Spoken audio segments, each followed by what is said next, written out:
कभी कभी हमें जीवन में अकेले लड़ने की आवश्यकता होती है। यह कहानी एक ऐसे लड़के की है जो अपने लक्ष्य की ओर आगे बढ़ने के लिए अपनी अकेलापन को एक सुनहरा अवसर बनाता है। एक समय की बात है, एक छोटे से गांव में एक लड़का रहता था। वह बहुत सपने देखता था और अपने लक्ष्यों की प्राप्ति के लिए प्रयास करने का निरंतर जुनून रखता था, परंतु उसके पास न कोई साथी था, न कोई गाइड करने वाला। उसके परिवार में भी उसकी सपनों को समझने वाला कोई नहीं था। इसलिए उसे लगता था कि वह अकेलेपन की जंजीरों में बंद है और उसके सपने अधूरे रहेंगे। फिर भी उसने निरंतर मेहनत की और अपनी आत्मविश्वास की आवाज को बुलंद किया। उसकी इच्छा शक्ति और संघर्ष ने उसे सही दिशा में आगे बढ़ाने की शक्ति दी। एक दिन उसे अपने गांव के बाहर एक पुस्तकालय का पता चला। वह आश्चर्यचकित हुआ, क्योंकि उसे पहले कभी ऐसी जगह नजर नहीं आई थी। धीरे धीरे उसने उस पुस्तकालय के दरवाजे पर कदम रखा।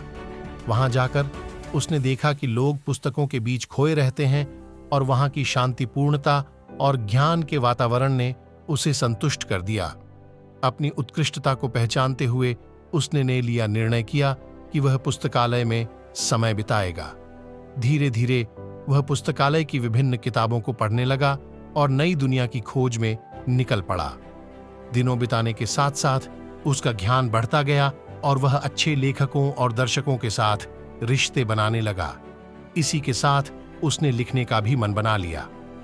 उसने कई लेख लिखे, जिसमें से उसका एक लेख प्रकाशित हुआ और उसे अवसर मिला। अपने लेखकीय कौशल को दुनिया के सामने प्रदर्शित करने का वह लड़का, जिसने कभी अकेलापन को एक रुकावट समझा था, अब एक प्रेरणादायक उदाहरण बन गया। लोग उसे मान्यता देने लगे और वह लड़का अपने लक्ष्यों की ओर अग्रसर होने में सफल हुआ। इस कहानी से हमें यह सीख मिलती है कि अकेलापन को एक सुनहरा अवसर बनाने के लिए हमें संघर्ष करना चाहिए।